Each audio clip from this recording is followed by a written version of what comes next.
La sencillez como cualidad moral en las exposiciones científicas orales. La oratoria no es en absoluto un pasatiempo de acústica recreativa, aunque para algunos lo sea, puesto que el ejercicio de este arte obliga a tener valores morales e intelectuales determinados por la preparación adquirida a través de la formación académica a lo largo de los años, y por las responsabilidades asumidas al hablar en público. Sobre esa base son oradores u oradoras los profesionales de la palabra que se dedican al enclarecimiento de la verdad y la hermenéutica de la razón. Pero en esto, como en todo, si las formas retóricas o el florero verbal resultaban antes mecanismos indispensables en los salones de la corte, ahora son completamente intolerables. Los interlocutores modernos detestan los rodeos vanos, pues conocen que la claridad de la expresión equivale a la claridad del pensamiento. Por ello, es forzoso utilizar el lenguaje mejor conocido e interpretado por los asistentes, o sea, aquel que les proporcione simultáneamente seguridad y deleite mientras lo escuchan. Hoy en día, el estilo grandilocuente persigue solo el lucimiento de quien ejerce el arte de hablar con elocuencia, y lejos de constituir un instrumento de orientación e intercambio comunicativo bilateral, reduce la capacidad de presentarse con éxito ante los oyentes, puesto que en la relación público-orador resulta vital la dicotomía: comprender, ser comprendido, pero sin olvidar el precepto de que se impone hacerles pensar, no exigirles entender. Precisamente lo que debe conseguirse es eliminar todo lo que no sea el expositor mismo cuando esté delante de un auditorio, pues su misión consiste en lograr que le presten atención, no en que lo admiren. Viene a colación un viejo relato. Cierta vez le preguntaron a Miguel Ángel: ¿cómo hizo usted el David? La respuesta del gran escultor italiano fue sorprendente. Muy sencillo, busqué un bloque de mármol y le saqué todo lo que no era el David. Marco Julio Cicerón, 106-43 a.C., retórico latino. Afirma que su obra de oratore, que las personas que se dirige oralmente a sus semejantes, debe poseer la profundidad del filósofo, la sutileza del dialéctico, la memoria del jurisconsulto, la voz del trágico, la elocuencia del poeta y los ademanes del comediante. Por supuesto, estas dos últimas cualidades, la primera de ambas intelectual y la segunda física, reveladas al público con mesura y afabilidad. Conviene advertir que resulta imposible disociar las competencias verbales y gestuales, porque en la producción oral la comunicación es multicanal. Para transmitir las significaciones, tanto los recursos fonemáticos, elementos sonoros de la lengua, como paralingüísticos, mímicas, que se insertan en los hechos prosódicos, pronunciados y entonación. Se complementan en su proceso. Quien habla, gesticula. Según Di Bartolo, nada está prohibido si favorece la relación con la audiencia, lo cual incluye expresiones idiomáticas que no se emplearían en el lenguaje escrito, pero sí en las conversaciones diarias. Gestos cordiales y amistosos, como tocar el hombro de un amigo que se halla entre los participantes, apoyarse en la mesa o escritorio para conferirle a la exposición un tono menos austero, así como dar paso a cierta frase picaresca, pero respetando siempre el decoro y buen gusto de los espectadores. La posibilidad de poner un punto de entusiasmo en el discurso no implica mostrar una vehemencia desmedida al hacerlo. Más aún, la impetuosa defensa de un sinnúmero de ideas resulta contraproducente, pues ser demasiado locuaz adquiere carácter de desfile y agota la capacidad de atención de los interlocutores. Haga énfasis en las nociones más importantes, y aunque usted crea que todas lo son, escoja solo 3 o 4 de las principales y entonces, si así lo desea, hable apasionadamente acerca del interés y la trascendencia de estas para el auditorio. Cabe agregar que no debe perder de vista esta aclaración. Cuando los receptores se percatan de que discursantes jactanciosos están tratando de influir sobre ellos para convencerles con el poder de la palabra, que es también una forma de imponerse y dominar, comienzan a defenderse ante la agresión lingüística y extraverbal. Pero cuando perciben un mensaje abierto y familiar, se involucran francamente en la creación de verdaderos climas de apoyo, donde todo fluye en favor de la reciprocidad y con ayuda, sin duda de alguna, es esto último lo que ansía. Aprenda bien la lección mientras realiza aplicadamente los deberes. La sencillez y sus componentes. La sencillez, que no equivale a simplicismo, posee un valor inapreciable, pero todo orador experimentado que aspira a triunfar en su elocución un dogma docente dice: es mejor bajar la mirada para ser entendido que subirla para ser admirado. Nada tiene más contundencia que las palabras simples, y no hay mayor impacto en los oyentes que el de las frases cortas, opinión que justifica citar un aforismo anónimo, aquí parafraseado: prefiero darle al público un paseo en avión que una exhibición de acrobacia aéreas. La modestia. El orador consagrado jamás habla de sí, tampoco de la oradora, salvo cuando necesite ejemplificar con alguna de sus experiencias. Por ello, no malgasta la ocasión para contar lo que es, sino la aprovecha para decir lo que sabe. Partiendo de esa premisa, si la arrogancia por creerse superior o suprema lo hace pensar que probablemente será alabado o alabada, cuando determine de discursear, este discolo pensamiento pudiera llevarle probablemente por mal camino, pues los integrantes del público están simple y llanamente interesados en lo que el hablante puede hacer por ellos y no a la inversa. La gente de campo dice que la espiga vacía se mantiene recta, pero la llena de frutos se inclina humildemente.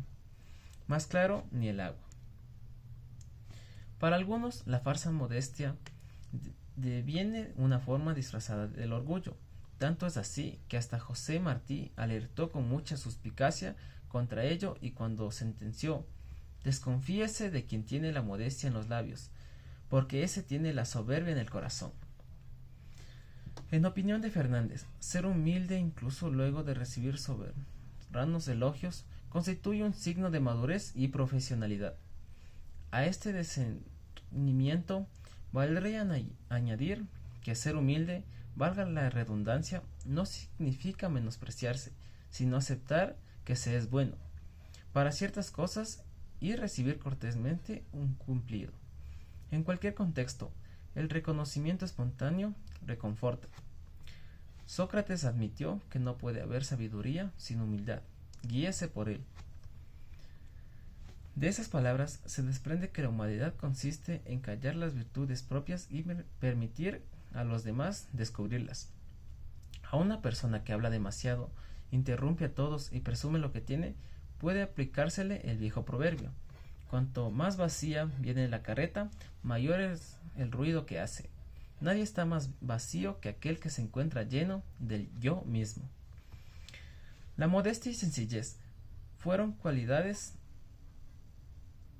inherentes a la personalidad del apóstol de Cuba, quien escribió a su querido amigo Manuel Mercado en 1877: todo premio humano me parece mezquino, y si muchos me halagan, ninguno me seduce, ni hay ninguno mayor que merecer la estimación de mí mismo. Aunque haya quien actúe en forma contraria, los éxitos o logros personales deben ser presentados en el instante adecuado y de manera muy breve, pero solo cuando la situación se preste para ello. Deje que sean los demás quienes lo consideren una persona modelo o ejemplar en su desempeño, si fuese el caso. Tampoco hable al suelo fingiendo modestia mientras desarrolle su exposición, como tal vez lo hizo atribulado ante los maestros en su lejana niñez. Todo saldrá a pedir de boca si mira franca y decididamente al auditorio, en actitud de acometer con la palabra en ristre. El sentido del humor. Vale citar el comentario de Montt en su libro Holocausto 2084. El humor es a lo trágico lo que el bicarbonato de garbanzo duro: lo ablanda, lo pone pastoso, lo hace digerible. Por consiguiente, si el tema se presta para ello, cuente alguna anécdota chistosa o haga un comentario jocoso, puesto que un toque de humor, inteligentemente administrado, no está en pugna con el rigor del argumento y ayuda a acercarse de puntillas a la audiencia, entre cuyos integrantes suele haber algunos con caras de pocos amigos, pero eso sí, debe recordarse que cuando la comicidad se utiliza con frecuencia e indiscriminadamente, puede parecer que el mensaje es poco serio o irrelevante y crear desconfianza o malestar en sus interlocutores, al ser desvalorizado de esa manera por su propio emisor. Oportunas pinceladas de humorismo metafóricamente trazadas en el discurso, además de humanizarlo y desproveerlo de la carga de dramatismo que pudiera contener, derriban verdaderas y amuralladas barreras comunicativas, Sin embargo, algunas bromas burlescas y tendenciosas podrían hacer reír por un instante, pero también despertar resentimientos o disgustos en el auditorio. Un chiste puede animar o desanimar una presentación, pero si usted no es una persona ocurrente por naturaleza, dé por sentido que aquella alegre historieta que contó en más de una ocasión a grupos de oyentes menos reposados, quienes rieron a carcajadas como juglares. Tal vez cause un efecto muy diferente en estos otros, entre los cuales quizás hay algunos que permanezcan con semblante inflexible, aunque los mejores cómicos del país les dediquen sus relatos más divertidos. Nada le obliga a acudir a recursos histriónicos para triunfar en el uso de la palabra. Actúe con buen juicio y cortesía. Evita las risas superfluas, que parecen muecas estereotipadas en rostros de maniquíes, así como también las derivadas de jocosidades que solo lo fueron para usted, pero resultaron insípidas para quienes les escucharon, pues además de su desatino al contarlas, desvalorizó un elemento crucial para pretender compartirlas: la composición de la concurrencia, sexo, edad, procedencia, nivel cultural, ocupación. No confunda la cordialidad con falta de seriedad. Los episodios preferidos a necesidad de intereses de su audiencia pueden crear un sentimiento positivo de reconocimiento o añoranza, pero al relatarlos no trate de resultar más simpático de lo que puede ser.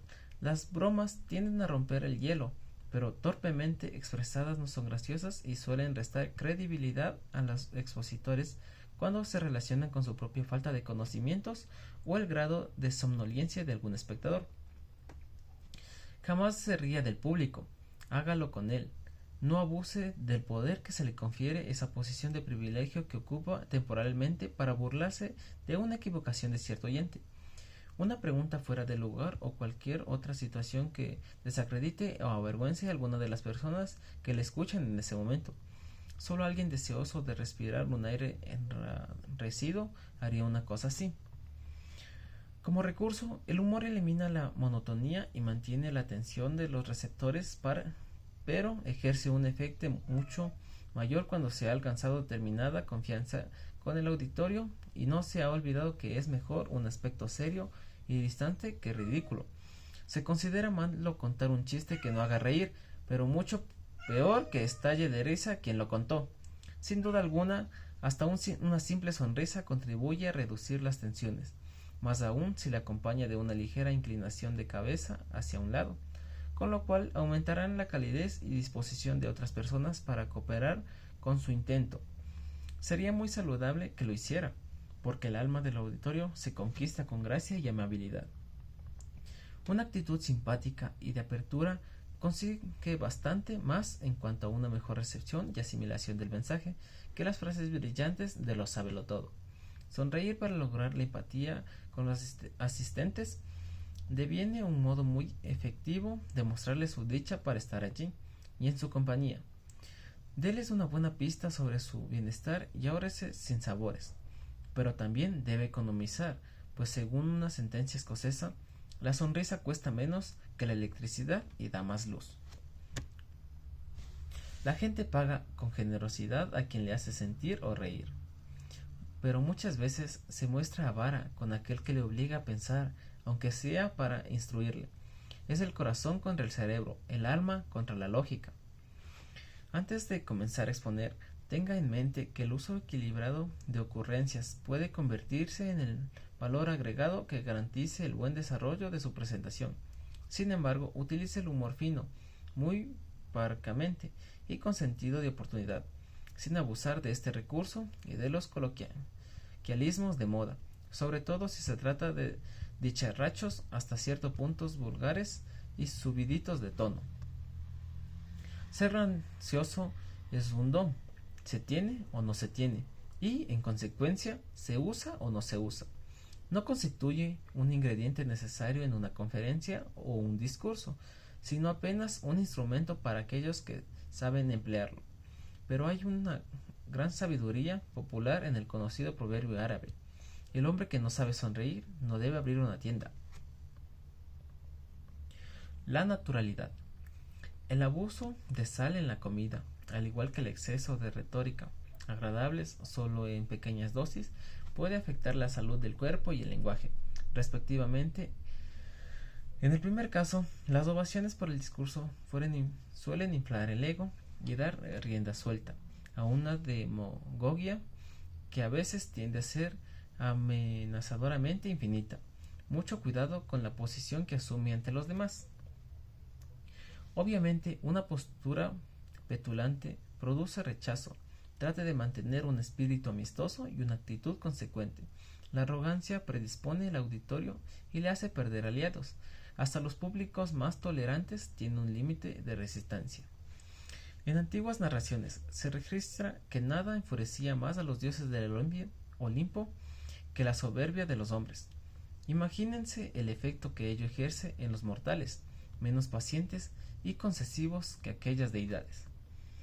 La originalidad estriba casi exclusivamente en la sinceridad, o sea, en decir naturalmente la natural y ser lo más espontáneo y auténtico posible, dado que la excesiva autocrítica afecta la personalidad.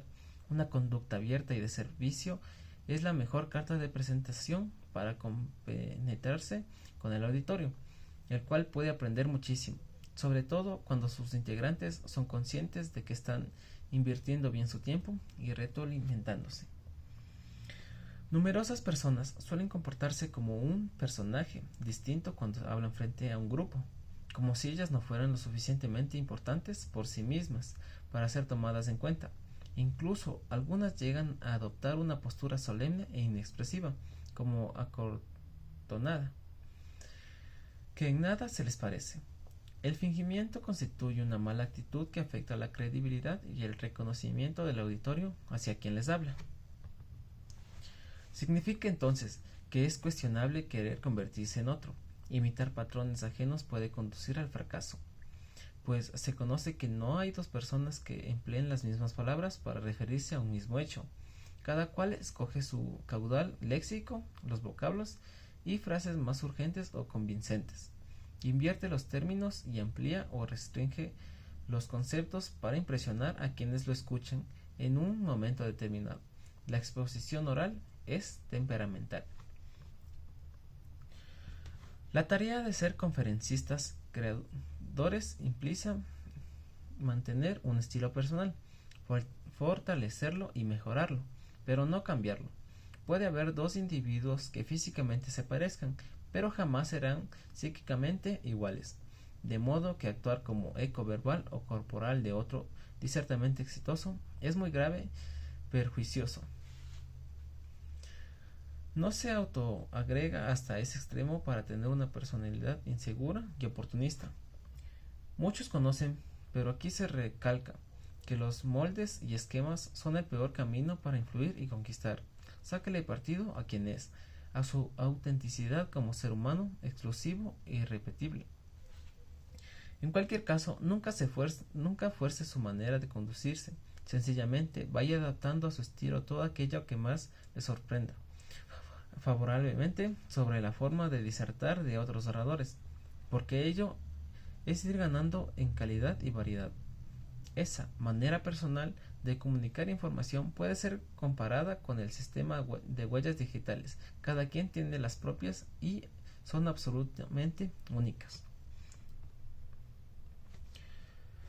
Hay una minidad de parecerse en cuanto a que el buen orador debe esforzarse por ser espontáneo, como si dialogara con un grupo de amigos. Solo hablará más alto para que todos le escuchen y ampliará sus gestos para que todos lo vean. Pero nada justifica que modifique su tono de voz o acento típico para estar dirigiendo la palabra al público a través de un micrófono. Evite la cadencia de algunos discursos que se asemejan a poesías memorizadas y recitadas como si padeciera el síndrome de dificultad respiratorio al final de cada verso. Sea natural, no entorne deliberadamente los ojos, realice un movimiento pedantescos o permita admiraciones excesivamente ceremoniosas. En sentido general, Los oradores más eficaces son los que han aprendido que hablar en público es apenas una conversación individual ampliada. A la audiencia debe hablársele con sinceridad en la expresión, sin falsa modestia ni ademanes fingidos, actitudes altaneras o posturas figuradas.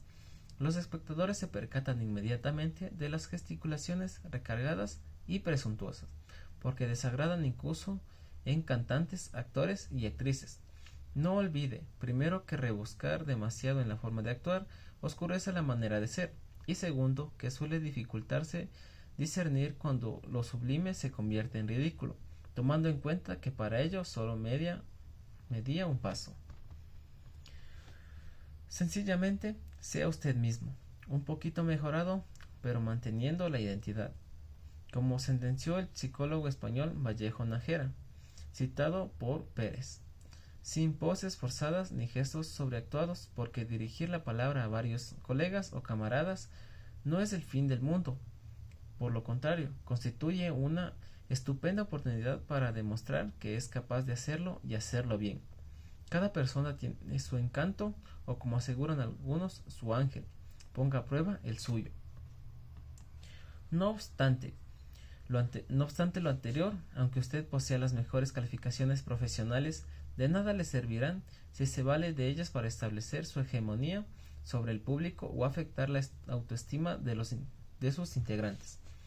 No equivoque el verdadero significado de que sentirse un poco superior en el momento de exponer sus criterios o dictar su conferencia. No está mal, pues presumiblemente quien más sabe sobre la materia de la disertación es la persona que habla al respecto ante los demás, pero no abuse de ello, porque a veces hay entre los asistentes quienes saben más.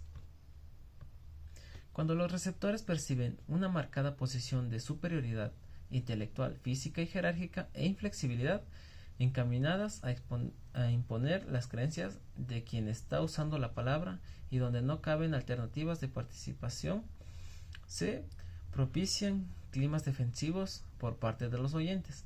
En modo alguno favorecen de la receptividad perseguida, puesto que la prepotencia en el oratorio, cargada de la mímica y otras señales extraverbales irritantes, impide que los participantes en el proceso se sientan en igualdad de condiciones colaborativas y puedan intercambiar conocimientos en beneficio mutuo.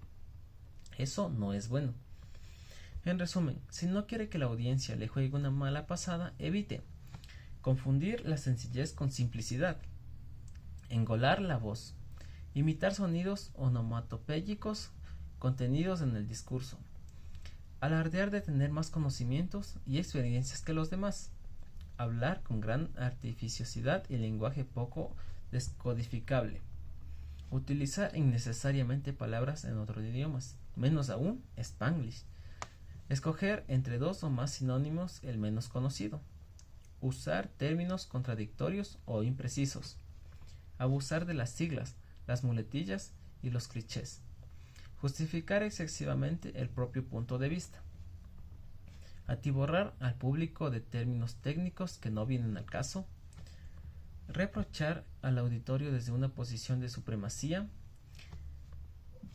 tirarle el currículo profesional. Muchos oradores cometen el error de alejar a las personas en lugar de atraerlas, al no admitir que haya otros criterios diferentes de los suyos.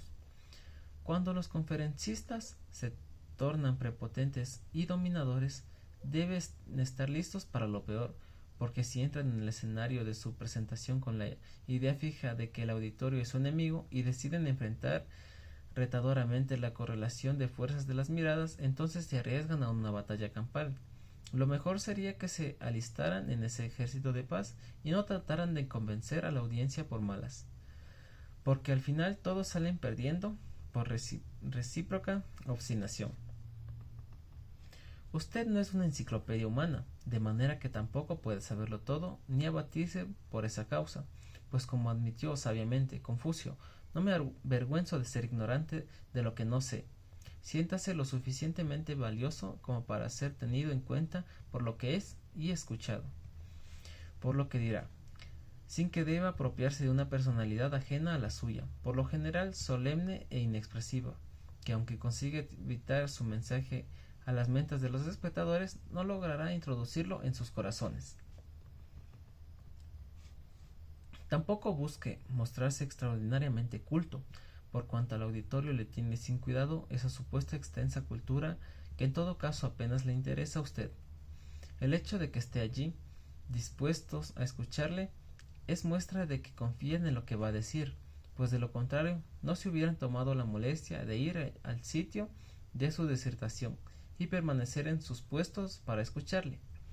Entonces no le eche todo a perder al entrar con figura estirada, ceño fruncido, enorme maletín y voz grave, empeñando en comenzar con empalagoso alarde de retórica que solo traerá problemas. De lo expresado se infiere que los ejemplos, relatos o citas deben venir al caso y no exponerse simplemente para tratar de seducir a los participantes con los amplios conocimientos que se poseen sobre otros asuntos, por muy actuales e importantes que sean, pues el público repudia la pedantería y el despropósito. De esta misma dirección se puntualiza que no se nace arrogante ni es condición heredada por testamento, de modo que constituye un factor de riesgo modificable. Naturalmente, usted puede apostar por mantener la petulancia porque le agrada ser insolente, pero entonces renuncia a la coyuntura de hablar a sus semejantes y vencer en la contienda, guerra avisada. Claridad no es superficialidad, sino saber reconocer el valor de la palabra justa y la necesidad de adecuarlo a cada situación, de acomodarla perfectamente al asunto para que adquiera la significación precisa en la cadena hablada. Es imperioso no utilizar términos raros para explicar otros. Por ejemplo, trate de consumir mollar, es decir, morcón, entiéndase morcilla. La verborrea aparatosa y rimbombante sofoca a los oyentes por el empleo de construcciones gramaticales complejas, artificios idiomáticos y elementos lingüísticos superfluos. Así las cosas, el barroquismo lleva a sustituir importante por precipuo, adelgazamiento por pérdida ponderal, borrachera por intoxicación etílica o beodez, hospital por ámbito biosanitario, adolescente por FU. Los asistentes se quedan boquiabiertos y omnibulados, mostrando en el rostro la típica señal de quienes lo han oído todo y no han entendido nada. Por tanto, se viola el presupuesto de que cada exposición debe armonizar con el grado de sapiencia del auditorio, lo cual significa que según Pulido, conviene adaptar el contenido de la charla al nivel de conocimientos y a las peculiaridades del público. El conocido escritor mexicano Alfonso Reyes aseguró haberle perdido el respeto a un profesor en sus años de mozalbete, cuando éste le comentó en el auto: me arde la garganta, me lastimé al deglutir el bolo alimenticio, porque el tal bolo solo se deglute en los tratados técnicos especiales y no en conversaciones de índole coloquial como aquella. También la directora de una institución cultural creó tremenda confusión al instar a los visitantes para que siguiesen sus instrucciones, guiados por su efusiva exhortación a la fuente de quelonios. Poco faltó para que la derribaran en el suelo, pues los asistentes se abalanzaron virtualmente sobre las mesas en busca del suculento plato que podían degustar. Ella debió haber sido menos ampulosa ante aquellos invitados y limitarse a decir, como parte del recorrido: al estanque de las tortugas. Seguramente a nadie le habría ocurrido lanzarse al agua. Algunos piensan que para hablar a una concurrencia se necesita una gran cantidad de palabras complicadas y poco comunes, para así poder impresionar a sus integrantes. Pero lejos de ello, ese tipo de vocabulario entorpece la creación de un verdadero clima de asertividad. Si les golpea con voces técnicas e infrecuentes una y otra vez, seguirán tratando de interpretarlas hasta el extremo de que, al sentirse agobiados y perdidos, dejarán el internado y se distraerán, comenzarán a bostezar o se dormirán a pierna suelta sin remilgos.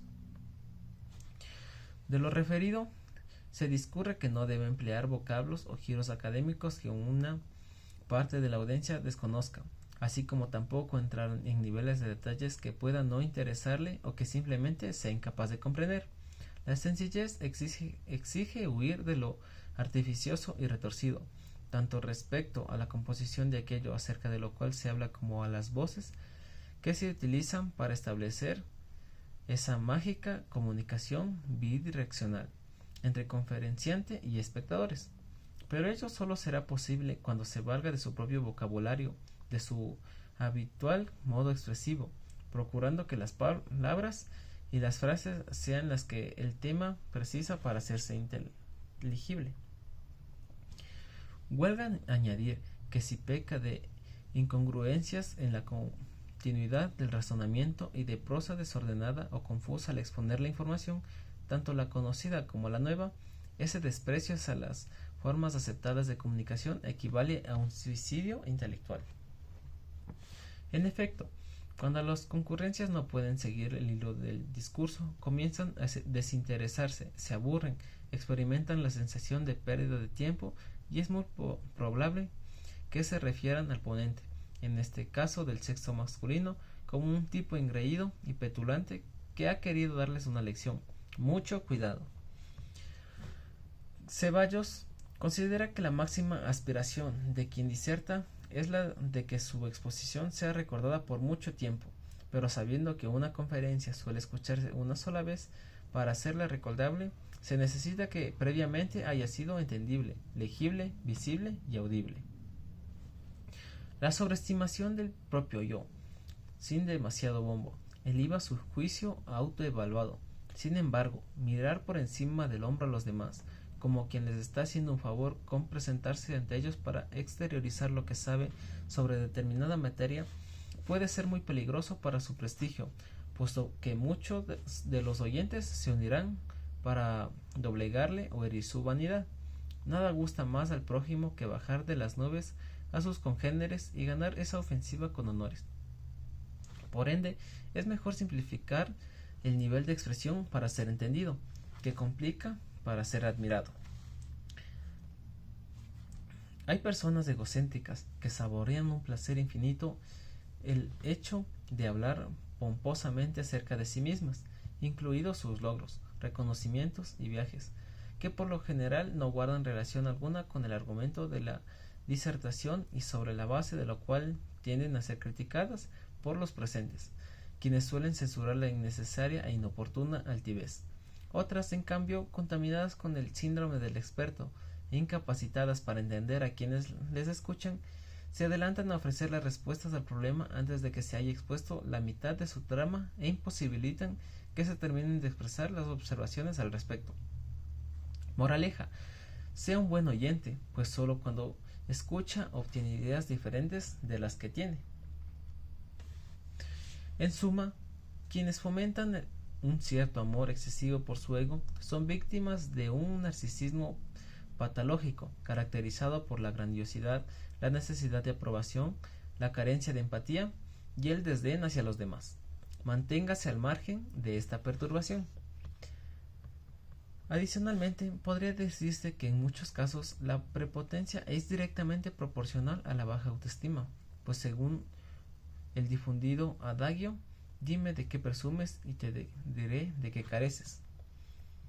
Por su parte, Ruiz opina que a los oradores muy presumidos no les preocupa la reacción del auditorio, de modo que se limitan a presentar su tema sin valorar las necesidades y preocupaciones de los oyentes, a quienes no ven como individuos, sino como una masa humana indefinida, ante la cual se cuidan mucho de expresar abiertamente sus sentimientos. En realidad, como actúan por pura autocomplacencia, no les conmueven los aplausos ni las felicitaciones.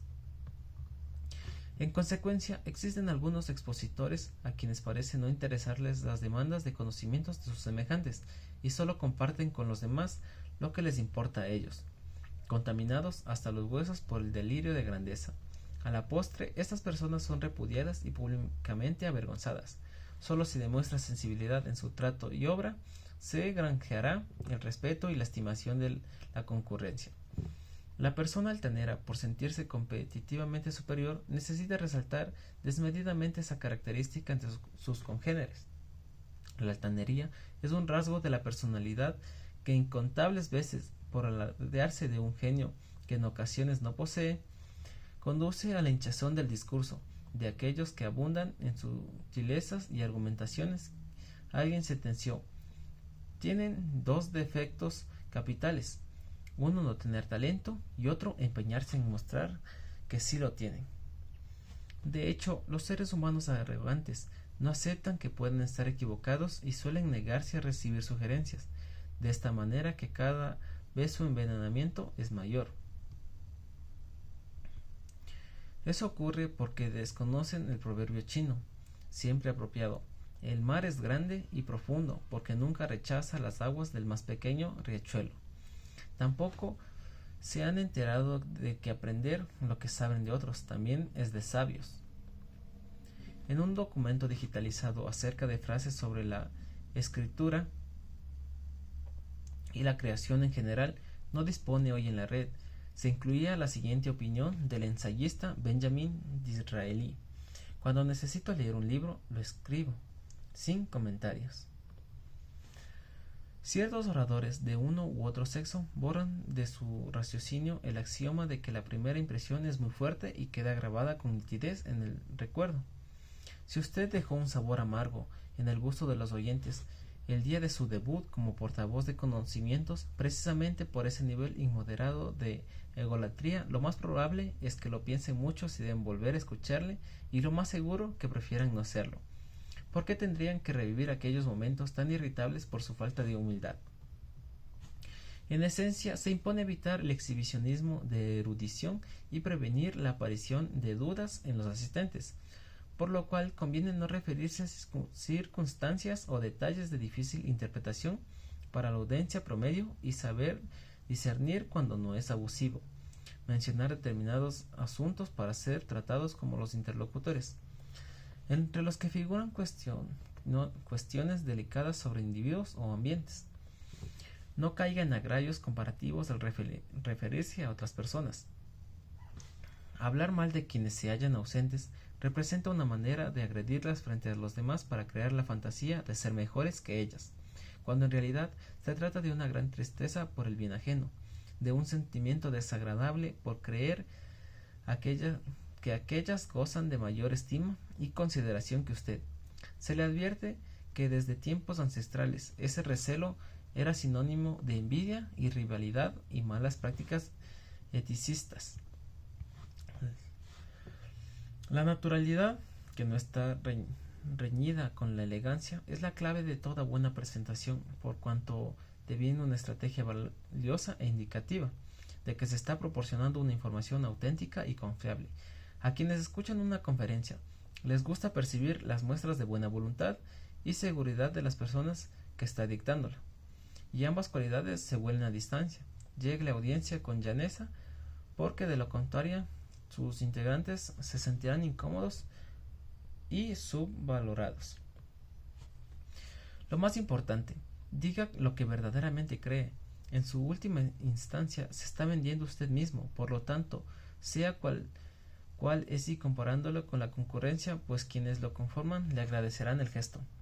Para lograr la aceptación del auditorio, no olvide que la sencillez, el humanismo y la autenticidad constituyen premisas fundamentales. Por tanto, apele a su madurez profesional y abandone las miradas inquisidoras que pudieran derivarse de una postura impertinente, capaz de hacerle adelantar el cuerpo con inmodestia al hablar y levantar notoriamente el mentón como signo de omnisciencia. Pero ¿será cierto que usted sabrá todo, absolutamente todo, sobre aquello de lo cual expondrá? Use un lenguaje directo y asequible, sin caer en excesos coloquiales o censurables circunloquios, para suplir vacíos léxicos por insuficiente preparación del discurso, ni presentar la materia con sobrado academicismo, obviando involucrar a la audiencia. Los periodos lingüísticos no deben ser demasiado largos ni demasiado cortos, pues si bien los primeros fatigan, los segundos deben dejan en ascuas a los oyentes. La síntesis es la perfecta aliada de la claridad, pero sin extremar la hipnosis. Halagos y gratitudes. Agradezca a la persona que le haya anunciado ante el auditorio, sin hacerlo con expresiones como estas. Luego de esta maravillosa presentación, después de tan inmerecidos elogios u otras análogas, que además de trilladas por haberse convertido en clichés, descubren de algún modo una velada jactancia vibrando en su interior, de donde se deduce que no ha de hablarse demasiado acerca de su persona, aunque sea quien debe recibir los agasajos. Pero si usted mismo tiene que presentarse porque ese elemento de cortesía fue involuntariamente obviado, hágalo entonces sin mayores aspavientos. Más aún, reconozca la deferencia de los organizadores al invitarle. No es preciso que agregue, por el gran esfuerzo en preparar esta reunión, por su insistencia en que yo participara, o dudando de la razón por la cual decidieron que usted debería hablarles o cosas por el estilo, y felicite a quien le antecedió en el acto de las palabras, si fuera el caso, aunque el discurso precedente haya sido inaguantable. Sea comedido, jamás se realce o endiose en su discurso, ni se ilusione con los encomios que le tributen, porque todo eso junto conduce al envanecimiento y la fanfarronería. Sea también el ejemplo vivo de aquella sobriedad que pregona. Cuando concluye la intervención, el público suele aplaudir. El orador u oradora dará las gracias francamente, virando el auditorio, y se retirará con discreción. Nada más inadecuado que aguardar hasta que finalicen los aplausos, retornar al estrado para recibir una nueva ovación, como si se tratase de una gran celebridad, o soplar besos hacia los asistentes. Solo permanezca allí si se ha previsto una ronda de preguntas. Tampoco debe levantar los dedos índice y el medio en forma de V como señal de victoria, llevarse ambas manos al corazón o formar simbólicamente la figura de ese órgano con los dedos índice y pulgar de estas. Mover el cuello de la camisa en el caso de los hombres, o emitir comentarios del tipo: no merezco tanto, ustedes exageran, cuánto les quiero, mil gracias, mil gracias, mil gracias. Cuando el orador hace gala de presunción o petulancia, se sublevan contra él los ánimos, antes dóciles o reposados, y sus palabras se escuchan con recelo. Asimismo, si resulta inevitable referirse a otras personas, se impone ser generoso y sinceros con los cumplidos, sin abusar de las lisonjas ni hablar profundamente acerca de hechos, lauros o situaciones ajenos al propósito del encuentro. No contribuya a incrementar el crecido número de conferencias aburridas, discursos intolerables o charlas inoportunas, que todos recuerdan haber escuchado con desaliento e insatisfacción. Este mal rato no se olvida con facilidad, pues la eficacia de un discurso no se mide por lo que dijo quien lo pronunció, sino por la información que retuvo el auditorio como válida. Una de las circunstancias más antiestéticas en el contexto de una disertación es describir a otros conferencistas o asistentes con alabanzas excesivas y extemporáneas, puesto que no honran a quienes les dedican ni a quienes les reciben. Detrás de un adulador hay siempre un manipulador, y mucha gente sabe eso. La distinguida actriz Meryl Streep defendió abiertamente en una entrevista televisada más o menos estas convicciones. Ya no dedico un minuto a quien miente o quiere manipular. Decidí no convivir más con la pretensión, la hipocresía y la deshonestidad y los elogios baratos. No consigo tolerar la erudición selectiva y la altivez académica. Tampoco me llevo nada bien con quien no sabe elogiar o incentivar. En cierta oportunidad, el presidente de una empresa de construcción que hablaría en un acto público fue anunciado por el vicepresidente con abundantes adjetivos grandilocuentes hacia su persona. Las primeras palabras del alto funcionario fueron: después de toda esta ponderación, hasta yo deseo escuchar mi discurso. Recordó que un buen recurso era bromear acerca del encomio, y así lo hizo para crear un clima más cordial en el ambiente, con menos exaltaciones. Un sujeto en singular con verbo en plural diluye la responsabilidad en una pluralidad ficticia e igual discordancia deliberada se produce con el plural de molestia, donde el autor se refiere a sí mismo como si fuesen varios. Obtuvimos, apreciamos, y entra en conflictos con la realidad. Según Day y Gestel, no debe temerse nombrar al agente de la acción, pues el empleo de nosotros para sustituir el yo resulta atrozmente pedante. Sin embargo, será razonable el uso de la primera persona del plural nos, nosotros, cuando se hable como portavoz de un grupo, aunque sea solo un individuo quien lo divulgue ante los demás. Otra buena observación: nunca se siente sobre el escritorio, porque ello puede dar la impresión de que usted se considera más importante que los espectadores, en especial si cruza las piernas. Tampoco coloque las manos en las caderas, en forma de jarra, pues los oyentes verán un gesto dominante, intimidatorio y falso en esa pantomima. De igual modo, si usted no puede decidir respecto a las características del local donde realizará su diserción, deberá aceptarlas de aquel que le brinde, pero quizás en otras circunstancias forme parte del comité organizador del conclave, y sería juicioso que aplicase lo siguiente: la decoración de la plataforma o proscenio de los oradores no debe parecer un paisaje de ensueño o circense con exagerada escenografía, sino todo lo contrario. Su propósito es favorecer que conferencistas y espectadores permanezcan concentrados en el tema, a fin de que no pierdan el hilo conductivo de la exposición. Por ende, los elementos distractores, cuadros o afiches, por citar algunos, atentan contra el logro de ese objetivo, porque las personas tienden a entretenerse mirando lo que les rodea y a prestar atención muy poca o ninguna atención a todo aquello que están oyendo. Viene al caso señalar que los enemigos de la escucha activa son los prejuiciosos, la falta de empatía, la alteración emocional y las barreras, tanto físicas, ruido, iluminación y temperatura, como psicológicas. En definitiva, respete y valore las ideas y creencias distintas de las propias y reconozca el diálogo como fuente permanente de humanización, superación de diferencias y aproximación a la verdad. No olvide que escuchar y hablar son dos acciones que deben complementarse y simultanear para que los receptores lleguen a comprender los sobreentendidos. Las ambigüedades y presuposiciones, las elipsis y los dobles sentidos que muchas veces utilizan algunos emisores creyendo que su exposición será más interesante si no ponen todas las cartas sobre la mesa en una especie de suspenso.